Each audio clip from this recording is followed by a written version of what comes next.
Yeah, I started freelance photography about 1982, 83. I think I published my first photograph in 84. Yeah, definitely 84.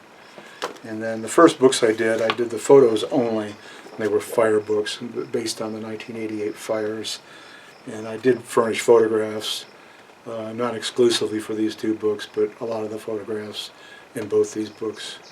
Maybe even the bulk of the photographs are mine. And that was in the day when I was a freelance photographer only. I hadn't written much for publication. I was always interested in writing, but I liked photography appealed to me because it was more active. Writing is a sedentary endeavor, and I like being outside and I like being active. And so, but I did write my first book in about 1990, and that was the Yellowstone Winter Guide. Again, it indicates my love for winter, a reflection of my love for winter, especially winter in Yellowstone.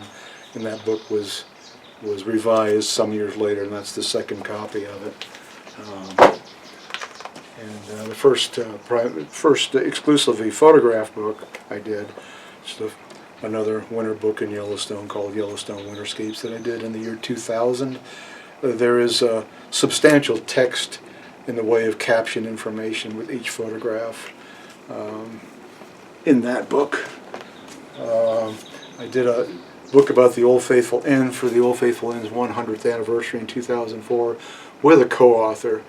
Karen Reinhardt wrote most of the book. I wrote the chapter in the book about the 1988 fire that burned through Old Faithful on September 7th, 1988. That was called the North Fork Fire. It was a spectacular, dramatic day at Old Faithful. So I wrote that chapter, and I furnished all the contemporary photographs for this book, and I wrote all the captions for all the illustrations. Another fire book that was done about, let's see, it would have been 20 years after the fires, again by Karen Reinhardt, and I provided the bulk of the photographs, and again I furnished the chapter in this book too about the day that the fire blew through Old Faithful. Again, that was September 7th. It was a Wednesday, 1988. I did this book. I'm a historian at heart. Among my many passions, I'm passionate about history. I did a history of winter in Yellowstone, and I wrote all the text of this book and furnished all the contemporary photographs. What's the title? It's Snowshoes, Coaches, and Cross-Country Skis, A Brief History of Yellowstone Winters. I put this book out late 2010. I probably hit the shelves early 2011.